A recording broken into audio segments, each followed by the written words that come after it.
নমস্কাৰ মই তোমালোকলৈ পুনৰ আৰু এটা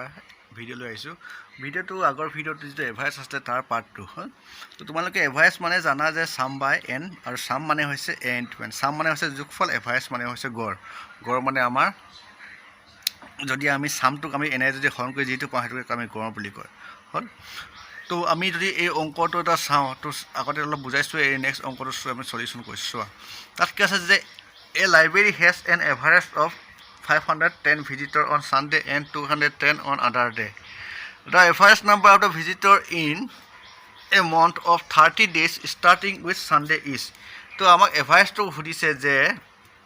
এটা লাইব্ৰেৰীত কৈছে দেওবাৰ দিনাখন মানুহ হয় বুলি কৈছে আমাৰ কেইজন, ভিজিটৰ আহে বুলি কৈছে আমাৰ 510জন, আৰু বাকী দিনবিলাকত দেওবাৰৰ বাহিৰে বাকী দিনবিলাকত ভিজিটৰ আহে আমাৰ 240।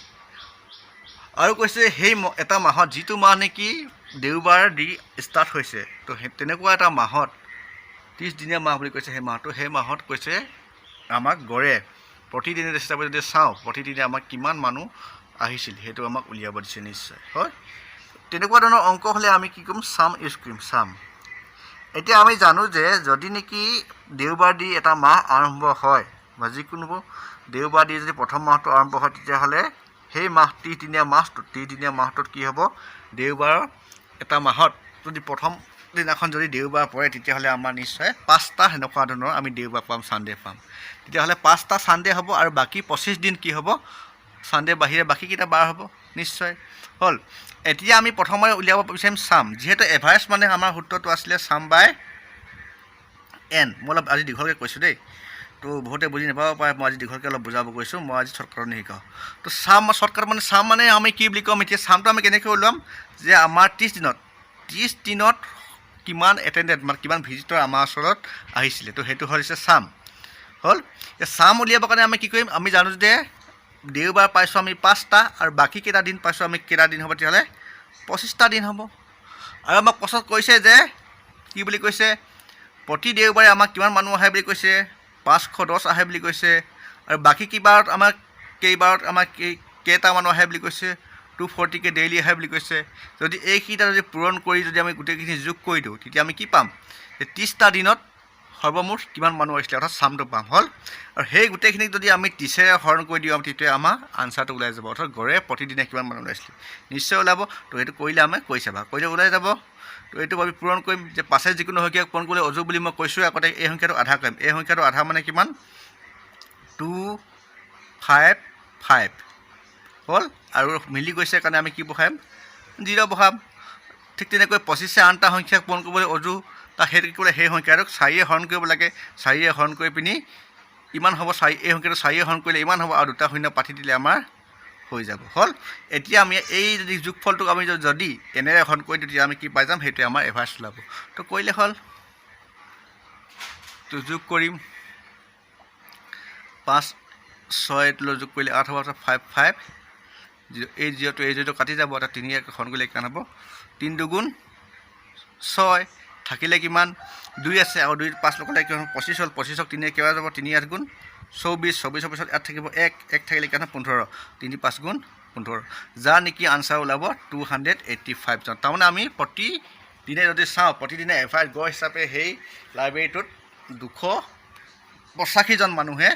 ভিজিট কৰিছিল। তো এইটোৱে আমাক সুধিছে, আমাক সেইটোৱে আমি আনচাৰ দিয়া কৰি দিলোঁ। তো ছেকেণ্ড চোৱা, ছেকেণ্ডটো আমাক কি বুলি আহিছে যে a batsman makes a score of 87 runs in the 17 matches. তাৰমানে এজন খেলুৱৈ ক্ৰিকেটাৰ কি বুলি ক'লে, তেওঁ 17 নম্বৰ মেটছখনত কিমান মাৰিলে কৈছে, 87 মাৰিলে কৈছে ৰান হ'ল। আৰু এইটো কাৰণে কি হ'ল, তাক ইনক্ৰিজ হিজ এভাৰেজ বাই, আৰু এই কাৰণে সেই 87 মাৰাৰ কাৰণে তেওঁৰ যে যিটো এভাৰেজ আছিলে সেই এভাৰেজটো আগতকৈ কি হ'ল 3 ৰানকৈ বেছিকৈ বাঢ়ি গ'ল, গম পাইছে নাই। To find his average after 17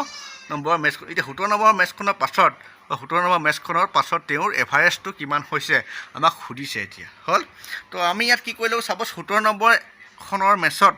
তেওঁৰ এভাৰেজ আছিলে বুলি ধৰিলোঁ x। তো এভাৰেজৰ লগত আমি যদি চামটো এনটো পূৰণ কৰোঁ আমি কি পাম, এইটো চাম পাম। তাৰমানে 17 নম্বৰ মেটছখনত তেওঁৰ সৰ্বমুঠ ৰান হৈছিলে ইমান ৰান, গম পাইছে নাই। এভাৰেজটো এইটো থৈছোঁ, এইটো হৈছে এন ইনটু এভাৰেজ কৰিলে চাম পাইছোঁ নে চাম এইটো কাৰণে কি পাইছোঁ চাম মানে 70-90লৈকে তাৰ তেওঁ মানে চব সৰ্বমুঠ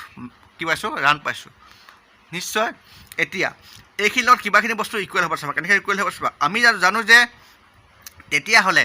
নেক্সট আমি কৈছোঁ 16-90খন মেচত তো 16-90খনলৈকে মেচৰ আগলৈকে 17 মেচৰ আগলৈকে তেওঁ এভাৰেজ কিমান আছিলে কৈছে নিশ্চয় কিমান হয় এভাৰেজ তেওঁ এভাৰেজ হ'ব এইটো নিশ্চয় এইটো হ'বনে নহয় এইটো তাৰমানে কি হ'ব 17-90খনত এক্স বুলি ধৰিছোঁ তাৰ আগত কি হ'ব তাৰ ইয়াতকৈ এই এক্সতকৈ 3 কম হ'ব লাগিব কাৰণ 3 বিগ কম হৈছোঁ আৰু এইটো কি হৈছে চাম এইটো আমাৰ কি চাম ওলাইছে যে 16-90খন মেচলৈকে তেওঁ মুঠ ৰান ওলাইছে তাৰ লগত যদি আমি আকৌ এইটো যদি যোগ কৰি দিওঁ এই ৰানটো মানে কি কেতিয়া কোবোৱা ৰান এইটো এই ৰানটো হৈছে আমি 17-90 মেচখনত সেই কোবোৱা ৰানটো যদি প্লাছ কৰি দিওঁ তেতিয়া আমি কি পাম ইয়াত সৰ্বমুঠ 17খন মেচত কিমান মাৰ্ক ৰান হৈছিলে সেইটো পাই যাম আৰু এইফালেতো সেইটো ওলাইছে দুখিনি আমি ইকুৱেল বুলি ধৰিব পাৰিম তেতিয়াহ'লে সমীকৰণ বনি গ'ল সমীকৰণ বনাৰ পিছত আমি 100 মান উলিয়াই দিলে আমি হৈ গ'ল 100 মান আমি ধৰি দিছোঁ 17 মেচত আফটাৰ 17 মেচত তেওঁ এভাৰেজটো এক্স বুলি ধৰি লৈছোঁ নিশ্চয় তো এক্সটো উলিয়াই দিলে আমাৰ এতিয়া হৈ যাব তো এক্সটো উলিয়াই দিম মই অলপ শ্বৰ্টকাটত কৈ দিছোঁ 17x এইটোতো পূৰণ কৰিলে কিমান হ'ব 16x মাইনাছ এইটোতো পূৰণ কৰিলে কিমান হ'ব 3×18 8 কৰিলে ইমান হ'ব প্লাছ ইমান হ'ব এতিয়া এইটো এফালে গ'লে কিমান হ'ব এইটোৰ পৰা এইটো বিগ কৰিলে হৈ যাব এক্স হৈ যাব তো এইটোৰ পৰা এইটো বিগ কৰিলে কিমান হ'ব 18 7ৰ পৰা 7ৰ পৰা যদি আমি 8 বিগ কৰোঁ কিমান হ'ব 17ৰ পৰা 8 বিগ কৰিলে 9 হ'ব নিশ্চয় তাৰপিছত এফালে কিমান থাকিব এইটো কিমান আছিলে 8 এইটো থাকিলে 8 এক ভাগ কৈছিলোঁ এইটো থাকিলে 6ৰ পৰা যদি আমি এইটো বিগ কৰি দিওঁ 7ৰ পৰা আমি এইটো বিগ কৰিলে কিমান হ'ব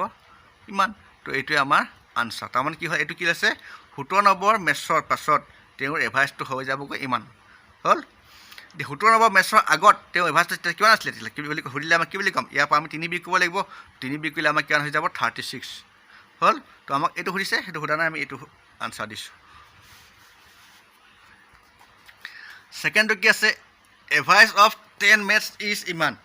10খন মেচৰ এভাৰেজটো দিছে ইমান তো how many runs one should score to increase his average by 4 runs তেওঁ কৈছে 10খন মেচ খেলিছে 10খন মেচত তেওঁ এভাৰেজ বনিছে ইমান হ'ল আৰু তেওঁ এতিয়া কি হ'ল এভাৰেজটো বঢ়াব লাগে কিমান বঢ়াব লাগে 4 ৰানকৈ বঢ়াব লাগে তো 4 ৰানকৈ বঢ়ালে মানে তো 4 ৰানকৈ বঢ়ালে মানে বৰ্তমান এভাৰেজ হৈছে ইমান তো 4 ৰান বঢ়াই দিলে তেওঁ এভাৰেজ কিমান হৈ যাব এই লগত যোগ কৰিব লাগিব 4টো যোগ কৰিলে কিমান হ'ব 36 হ'ল আৰু এতিয়া আমি গম পাইছোঁ যে এই 36 মানে এই কেইনম্বৰখন খেল হ'ব তো 11 নম্বৰখন খেলত হ'ব ইমান ৰান গম পাইছে নাই 11 নম্বৰ খেলখনলৈকে তেওঁৰ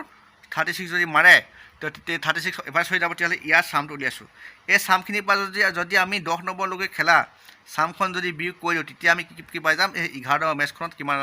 ৰান মাৰিলে 4 ৰান বাঢ়িব আমি সেইটো এভাৰেজ হিচাপে ওলাই যাব গম পাইছে নাই তো সেইকাৰণে যিহেতু এতিয়া আমি উলিয়াই লৈছোঁ যে ইয়াত যিহেতু 4 ৰানকৈ বাঢ়িব বুলি কৈছে এভাৰেজটো তাৰমানে 11 নম্বৰ মেচখনত তেতিয়াহ'লে আমি কি বুলি ক'ম ইয়াৰ লগত 4 যোগ কৰিলে ইমান হ'ব আৰু এইটো চামটো উলিয়াইছোঁ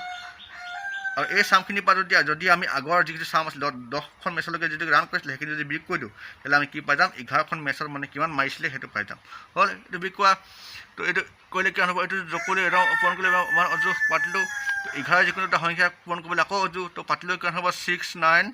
3 হৈ গ'ল এইবিলাক চাওঁ ভিডিঅ' মই শ্বৰ্টকাট তোমালোকক আগতে দি দিছোঁ এইবিলাকৰ তো এইটো বিগ কৰিলে কিমান হ'ব 6ৰ পৰা এইটো বিগ কৰিলে ইমান এইটোৰ পৰা এইটো বিগ কৰিলে হ'ব ইমান তো আনচাৰ পালোঁ 76 তাৰমানে সি 11 নম্বৰ মেচখনত যদি 76 ৰান মাৰে তেতিয়াহে তাৰ এভাৰেজটো ইনক্ৰিজ হৈ পিনি কিমান হৈ যাব আগতকৈ 4 ৰান বৃদ্ধি হ'ব এভাৰেজ হিচাপে হ'ল তো এইটো আছিলে আমাৰ তো নেক্সট প্ৰশ্নটো চোৱা the average of age of husband wife and their children 3 years ago was ইমান ইয়েৰ হয় নাই তো কৈছে যে হাজবেণ্ড ৱাইফ আৰু তেওঁৰ চাইল্ড মিলাই হ'ল তেওঁৰ চিলড্ৰেন এজন মিলাই 3 বছৰৰ আগত তেওঁলোকৰ এভাৰেজ বয়স আছিল ইমান তো আমি উলিয়াম যে 3 বছৰৰ আগত তেওঁলোকৰ চামটো কিমান আছিলে চামটো 3টা মানুহ আছে এনটো 3 আৰু এভাৰেজ কিমান 27 তো এইটো ওলাই যাব যে 3 বছৰৰ আগত সিহঁতৰ গোটেইকেইজনৰ মিলাই বয়সটো হ'ব ইমান আৰু তাৰ লগত যদি আমি যোগ কৰি দিওঁ কি যোগ কৰিম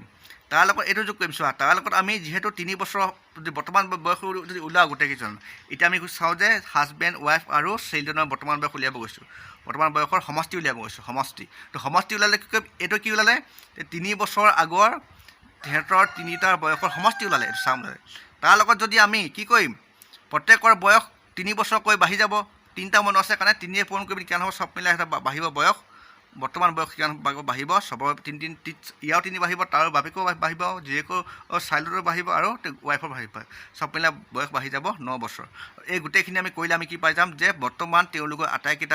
আটাইকেইজনৰ বয়সৰ সমষ্টি পাম। হ'ল তো কৰিম, এইটো কৰিলে কিমান হ'ব 3 3 গুণ 27, 7 উকল লাগিব 2, 3 গুণ 21, 3 গুণ 6 7 8, 81 প্লাছ এইটো কৰিলে কিমান হ'ব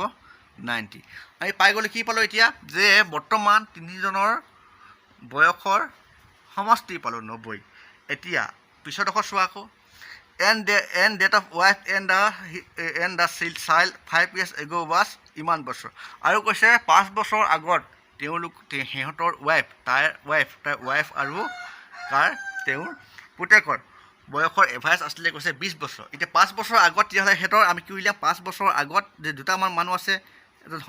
মাক আৰু পুতেক, তেওঁলোকৰ বয়স আছিলে কিমান বুলি কৈছে এভাৰেজটো 20, যোগফল উলিয়াম। এইটো আমাৰ কি ওলাব তাৰমানে 5 বছৰ আগত মাকৰ আৰু পুতেকৰ বয়সৰ সমষ্টি ওলাব। হ'ল ইয়াৰ লগত যদি আমি কি কৰি দিম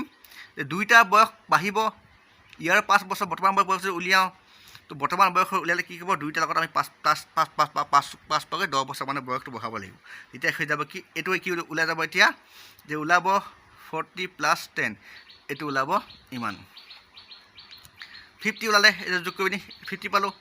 এইটো কি পালোঁ, এইটো আমি পালোঁ যে বৰ্তমান মাকৰ আৰু পুতেকৰ বৰ্তমান বয়সৰ সমষ্টি পালোঁ ইমান।